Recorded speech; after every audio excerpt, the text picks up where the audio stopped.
Selamat pagi. Assalamualaikum warahmatullahi wabarakatuh. Selamat pagi semua. Mohon maaf, baru hari ini saya mencoba membuat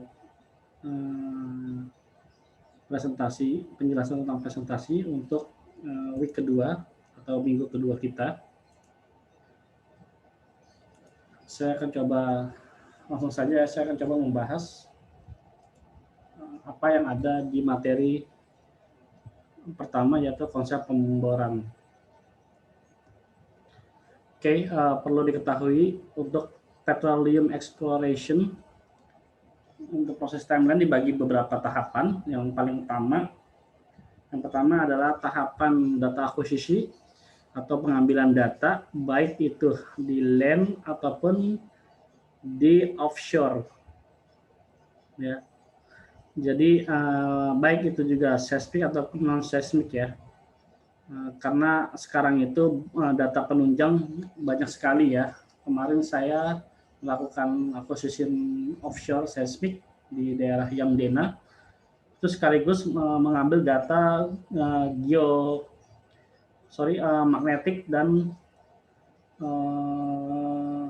magnetik dan data dari gravity.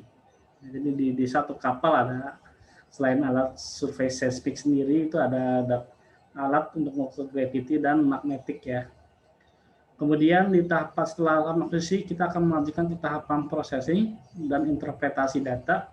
Apa yang sudah kita ambil atau kita record di data saat akuisisi, kita akan melakukan processing di office ya.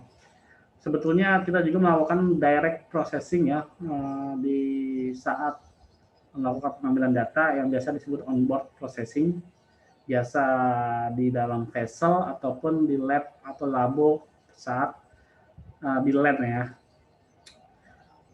Tahapan processing data sendiri tidak terlepas setelah itu adanya interpretasi, karena hasil dari processing data adalah untuk mendapatkan image atau gambaran tentang bawah permukaan yang siap diinterpretasikan, baik itu secara geologis maupun secara geofisis. Kemudian setelah kita interpretasi, kita evaluasi formasi semua data, kita coba melakukan exploration drilling. Nah, ini tahapan ketiga. Ada yang namanya wildcat drilling atau drill test untuk melihat tes satu line yang memang kita anggap sangat perlu untuk di titik target atau zona target. Kita akan melihat sebelum melakukan exploration drilling atau product drill. Kita coba lihat di situ kalau memang wildcatnya sudah cakep atau sudah menghasilkan atau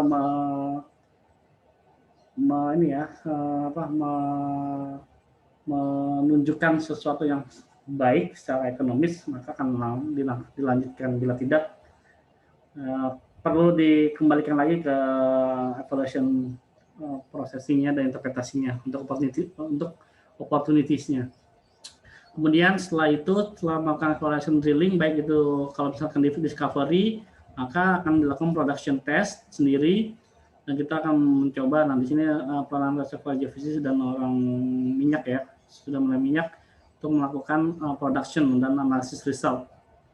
Itu gambaran umum dari petroleum exploration secara umum. Next. Nah, kita akan membahas tentang well data. Well data sendiri terbagi jadi beberapa ya. Ini ada well data termasuk core.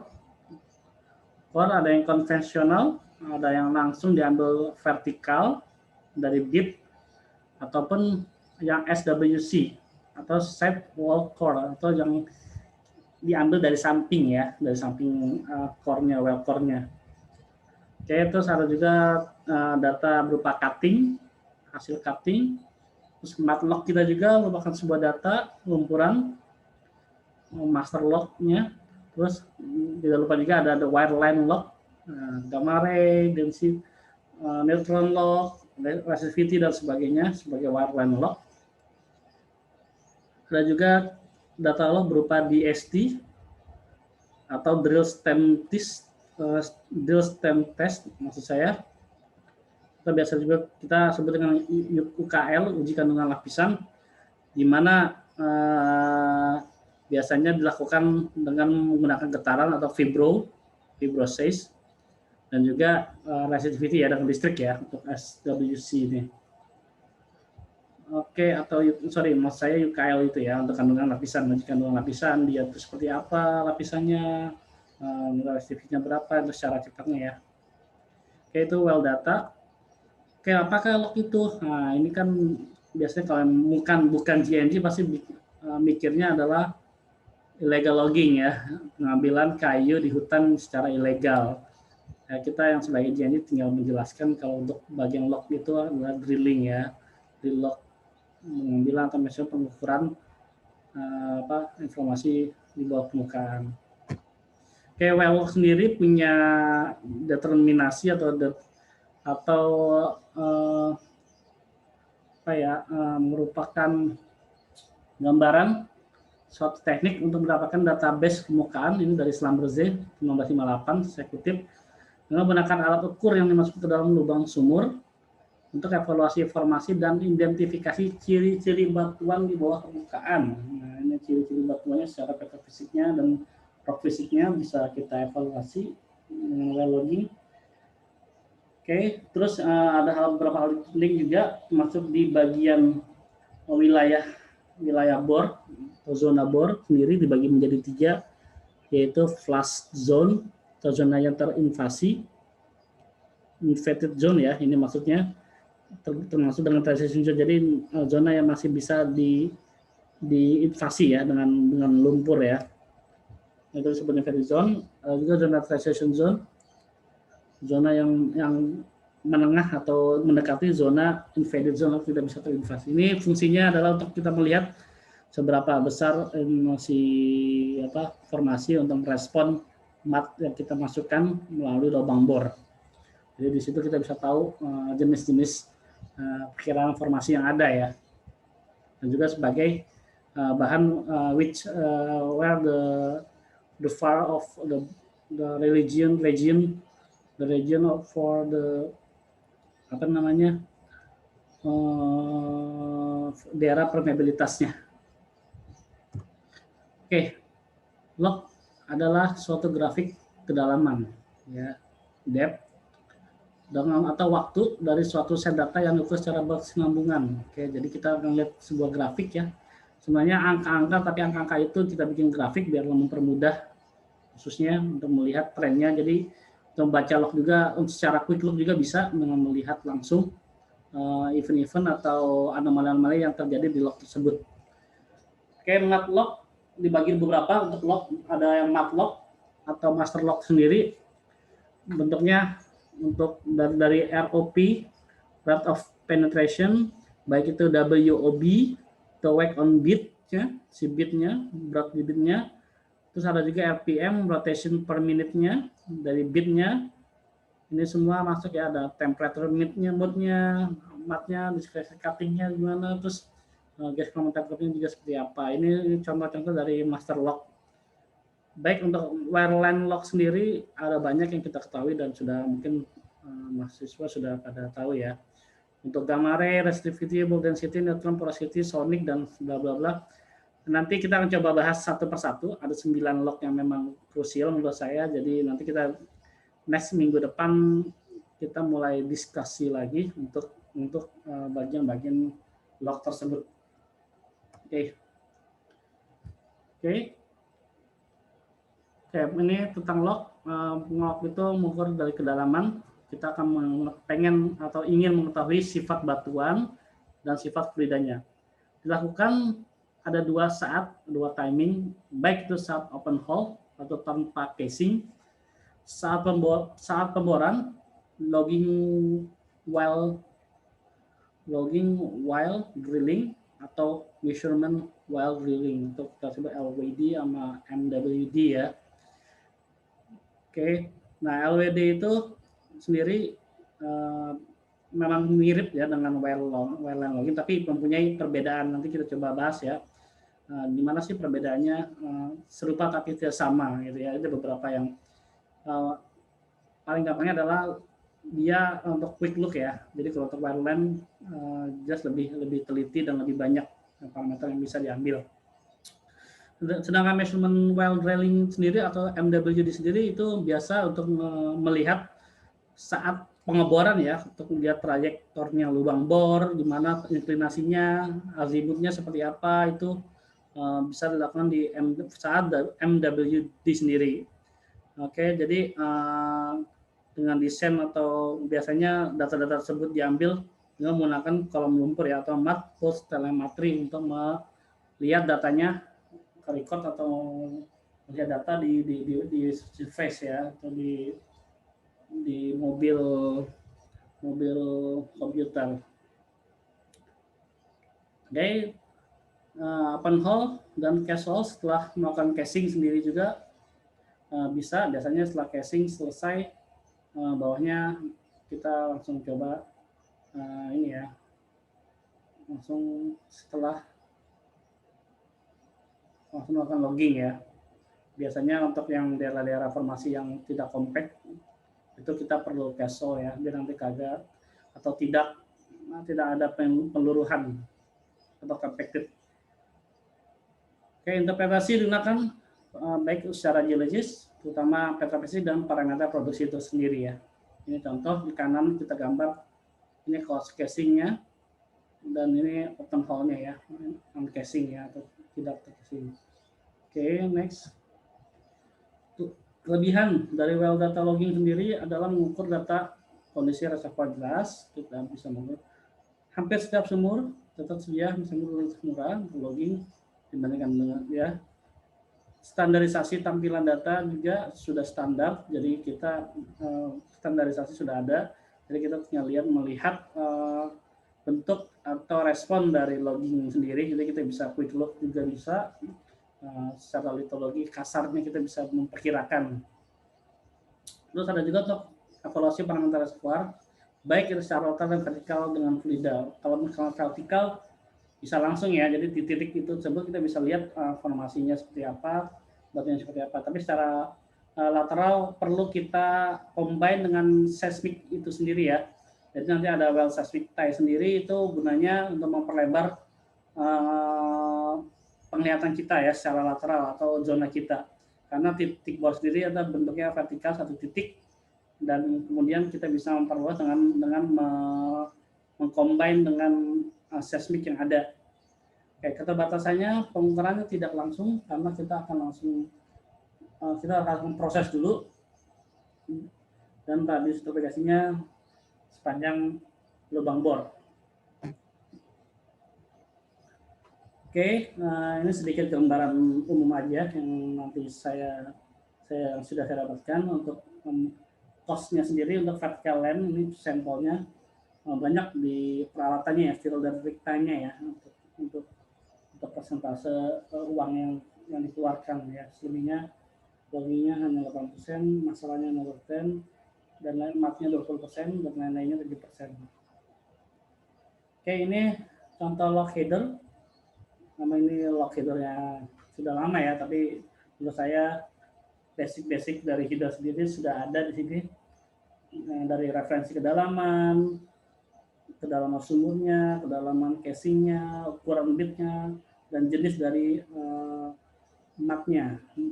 Oke, dan juga template langsung. Jadi ini beberapa parameter yang memang harus ada dalam log header sebuah kegiatan logging ya, atau laporan logging.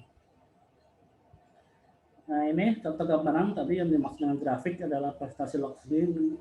Grafik itu memperhatikan nilai-nilai, nanti kita coba membahas beberapa nilai.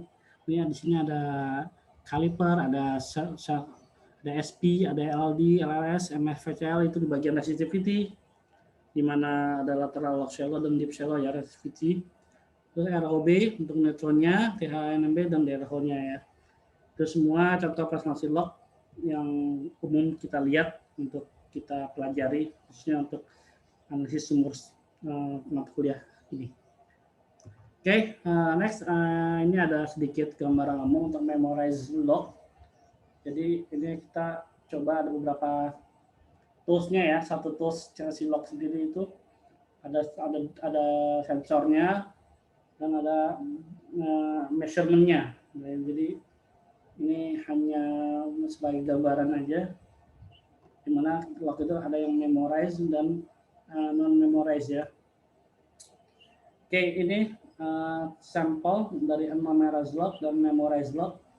Kita lihat untuk pembacanya sedikit berbeda dalam artian ada beberapa interpretasi yang mungkin perlu adjustment ya. Ini contohnya di sen E, di levelnya sen B, menurut si unmemorized seperti itu ya. Sedangkan memorized log ini ya, ini yang biasa kita lihat ya, saling bersilangan atau butterfly effect. Oke, dari desain A juga ini terlihat sedikit perbedaan interpretasi. Oke, jadi kita banyak menggunakan memorized log ya bagi bahasan Tuhan. Oke, ini juga harus sedikit perlu berhati-hati dalam pembacaan log. Kita lihat ada beberapa gamma ray-nya dan gamma ray elektronnya juga ada beberapa shifting perbedaan ya. Jadi nanti kita bisa melakukan koreksi shifting untuk mendapatkan hasil yang lebih baik. Oke, pemilihan logging tool sendiri ada beberapa yang perlu diperhatikan. Dari tipe well-nya, mau dia tuh apa well cut atau development, karena mungkin bagian loggingnya atau sensor loggingnya yang diperlukan seperti apa. Untuk well cut dan development berbeda-beda ya. Terus ada juga kondisi lubangnya seperti apa, depth-nya pada deviasi, apa dia terlalu besar, atau tipe matnya seperti apa, itu perlu diperhatikan. Contohnya untuk oil based mat itu menggunakan induction tool lebih baik, atau yang di water based salty mat, menggunakan matnya water based salty itu dengan lateral lock lebih baik. Oke, terus juga fluid deformation-nya itu seperti apa, apakah dia fresh atau salt, seperti itu. Terus ekonomik, itu mengenai biaya ya, semuanya juga dengan biaya. Cost of the job dari rig time involved-nya seperti apa, time yang nanti akan kita ringnya seperti apa, itu yang perlu dikonsider untuk pemilihan logging tool sendiri. Oke, ini tipe dari log yang bisa di run ya, ini secara umum ya, generally include one resistivity, pasti biasanya ada satu resistivity dan satu velocity, atau di dalamnya ada gamma ray, SP dan kalipertus ya. Bagaimanapun biasanya punya dua porosity device untuk melihat atau mendapatkan informasi yang lebih tentang rock tipenya atau hidrokarbon tipenya. Oke, ini log yang memang banyak, tapi umumnya biasanya tipe combo ya, semuanya ada ya yang biasa digunakan.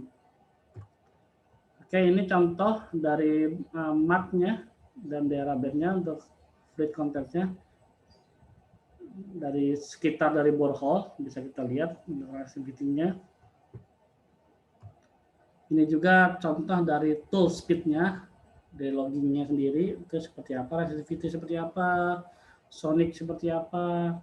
Nah, ini kecepatan, jadi kita aturan dalam penarikan atau running log-nya itu ada batasnya ya, atau ada zona tetapnya.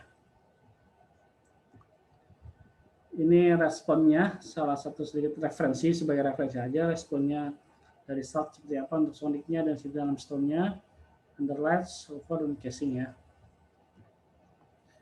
Oke, sebelum itu melakukan logging juga, kita akan melakukan calibration tool.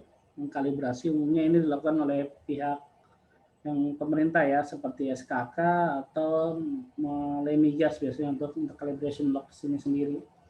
Jadi gunanya kalibrasi tentu saja untuk membuat satu bagian itu satu canangan yang menjadikan umum, menjadi satu kesepakatan.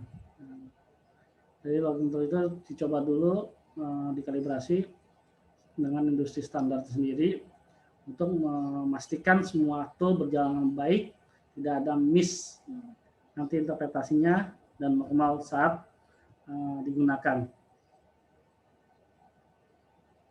Dan juga dilakukan kalibrasi sebelum dan sesudah ya. Jadi biar nanti kita ada koreksinya jika ada sesuatu yang terjadi atau anomali yang kita lihat hasil dari logging sendiri. Oke, untuk log quality controlnya juga dari kalibrasi kita lihat patternnya, terus repeat juga section 200 feet untuk kira-kira ya datang untuk melihat abnormal curve-nya yang minimal ya seperti itu. Compare log, respond with offset well log, jadi dicoba setiap offsetnya.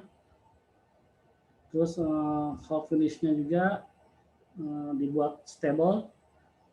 Terus speed-nya juga dibuat stable. Ini gambaran contoh dari mat logging unit di labunya di dekat rig. Kita lihat. Oke, mat logging sendiri atau master log itu ada beberapa yang bisa dilihat, yaitu kedalaman, ROP, gas-nya, PVT-nya, HL, mat flow, dan sebagainya. Ini jadi website harus mampu membuat dan memahami arti mat log atau mat log master sampel untuk menantinya proses lebih lanjut ya. Oke, ini contoh circulation systemnya untuk matnya itu sendiri, di mana yang orange itu clean mat yang diinvasi, diinjeksikan, dan mat returnnya yang merah setelah melalui proses recyclingnya ya, melalui pipe-nya. Oke, ini juga gambaran umum, tinggal lihat sendiri. Ini sama sih untuk mat logging sensornya. Tuh, kita lihat lagi mungkin lebih detail. Ini di dalamnya sendiri untuk perjalanan untuk mat lognya, untuk apa respon atau DHI efek, lihat gasnya. Oke, habis mat log atau core ada sampling atau cutting sampling. Jadi ya beberapa potongan ya, slicing dari batuan yang diambil, yang dihasilkan oleh matnya sendiri, itu dianalisis di labnya. Oke, di cutting kita dapat melihat rock type-nya, clarification-nya, color-nya, hardness-nya, grain size, dan semuanya yang berhubungan dengan rock typing, tipe rocknya dan formation-nya. Ini contoh dari mat log untuk example. Saya ambil saya dapat dari PT Lusa sendiri. Ini tahun berapa ya, kita lihat sekitar masih 2000-an lah, 2009 ya, 2009. Oke, ini hasil contoh mat log example-nya. Oke, ini operasi pemborannya, kita menggunakan casing, ground capping, ground bit, bisa lihat sendiri. Ini untuk wireline loggingnya, setelah mau casing dan kita sudah mendrill, kita running wireline logging. Wireline logging itu menginterpretasikan hasil dari litologinya, ketebalannya, porositas, permeabilitas, saturasi air, dan sebagainya ya, dari hasil wireline logging yang kita bisa dapatkan, kita bisa mempresentasikan hal-hal tersebut. Ini si Marcel Schlumberger, penemu awal untuk grafik Schlumberger tahun 96. Ini contoh simpel dari wireline logging equipment-nya, di mana itu ada logging truck-nya, di situ ada komputer yang mencatat atau melihat gambaran langsung dari downhole tool di dalamnya saat penarikan.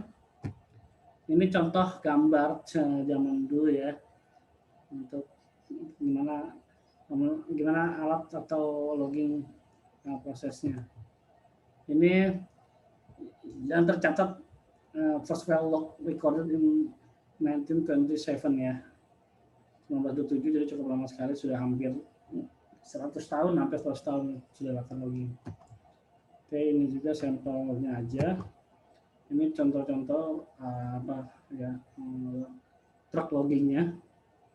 Sebenarnya Schlumberger juga masih cukup baik ya. Ini saat ini kemarin besar tahun 2000-an, kita melihat sebuah rig untuk logging. Oke, ya, wireline logging sendiri itu piping-nya kita bisa lihat lagi untuk Schlumberger-nya, untuk komputernya masih zaman dahulu. Nah, di truck logging sendiri ada control panel untuk komputer record-nya, dan juga yang pasti ada wire-nya ya, wireline-nya. Oke, ini lebih jelasnya lagi, di situ ada rotor rotasinya untuk Chevy, untuk elevatednya si wireline atau si toolsnya ya dari bawah ya. Ini saya dapat sebenarnya banyak sekali di YouTube, internet. Kalian bisa searching aja untuk logging tools itu yang sampai advertise dari perusahaan-perusahaan kontraktornya untuk logging ya, itu banyak sekali. Jadi yang paling update silakan kalian explore. Saya hanya menjelaskan tentang yang basic. Ini dalam logging cable, dalamnya sama seperti kabel biasa, ada konduktor dan semikonduktifnya sama persis. Ini apa log record 1927-nya, hasilnya seperti itu. Oke, nah ini saya masukkan di sini karena mungkin sebagian kalian masih ingin ya untuk nanti setelah lulus atau bekerja sebagai well set geologist di field, yaitu ahli geologi yang bertugas di lokasi pemboran dan eksplorasi yang bertanggung jawab. Nah ini bertanggung jawab dalam kelancaran pemboran itu sendiri atau dengan drilling ya. Ini peranan ini sangat penting sekali karena dia yang sebagai penentunya ya, walaupun nanti manajemen di office atau di headquarter nanti yang akan oke atau tidaknya, tapi di sini geologis adalah memberi penjelasan dan memberi gambaran secara utuh saat di field. Syaratnya jelas, kamu harus mengetahui teori-teori reservoir, ilmu geofisika yang dipelajari di kampus saat ini itu perlu tahu dengan detail dan lebih mengerti metode pengambilan pemborannya dan sebagainya ya. Tugasnya mengawasi dan membuat laporan. Itu tugasnya sebenarnya. Oke, tahap pemboran ini tahapan umumnya. Pertama mengetahui jenis dan urutan lapisan batuan. Kita tahu dari proses interpretasi sendiri gimana formasinya ya. Jadi kita tahu sendiri sebelum logging kita tahu ini akan dalam sekian akan apa, sekalian apa-apa. Jadi kita sebenarnya sudah tahu, cuma hanya memfasilitasi atau membuat itu yakin, karena tanpa logging semuanya masih tidak bisa iya atau tidaknya ya, maksudnya realnya atau tidaknya tidak tahu. Terus ada indikasi geologi strukturnya gimana, ada patahan kah atau apa, itu penting sekali, dimana jangan sampai pas saat kita logging di posisi yang salah, itu kan nanti zona konveksi atau pressure-nya tinggi, bisa blow out atau overbasis. Terus sampelnya diperlukan, kondisi pengayatannya juga dan sebagainya. Ini yang perlu dari tahap pemboran. Terus ada lagi juga penentuan titik bor. Nah ini sangat penting sekali ya di interpretasi untuk zona evaluasi informasi, di mana kita harus menentukan titik bor di mana yang memang sebagai target kita. Nah itu orang geologis dan geofisis challenging di sana ya. Jangan sampai nanti karena biayanya cukup besar, loggingnya jadi percuma. Itu perlu sangat diperhatikan sekali posisi titik bor. Terus setelah menentukan posisinya kita melakukan pengawasannya, pemborannya, jangan sampai apa yang sudah kita planningkan atau kita perkirakan itu tidak ada ya, walaupun memang semuanya nggak tahu di bawah seperti apa, tapi intinya kita sudah punya gambaran umum dari interpretasi dan evaluasi informasi kita. Terus kalau misalkan pun ternyata kita bisa melihat masalah di lokasi titik yang awal, kita bisa pindah, nah itu geologis bertanggung jawab memberikan perintah atau argumen perpindahan pada pemboran atau lokasi bor tersebut. Oke, aspek-aspeknya untuk pemindahan adalah pemboran sendiri, ya apakah mungkin peralatannya saat itu rusak atau formasi batuannya yang salah, atau kita bukan salah ya, interpretasi kita yang salah. Formasi batuannya memang tidak salah, tapi interpretasi kita saat itu salah. Oke, ini ada terminologi 1, 2, 3, silakan dibaca. Ini yang mungkin nanti kedepannya kita akan banyak berbicara tentang ini. Jadi ini mungkin kita perlu nanti kalian coba baca atau dihafalkan. Ya, mungkin ini aja untuk pertemuan pertama ini, pertemuan kedua ini untuk bahasan pertama konsep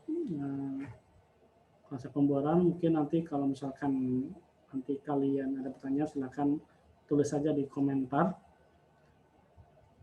Saya akan coba terus untuk memberikan materi-materi dan penjelasan di channel saya. Selebihnya terima kasih. Oke, itu aja dari saya. Tetap jaga kesehatan semua karena kita masih dalam masa pandemi. Assalamualaikum warahmatullahi wabarakatuh.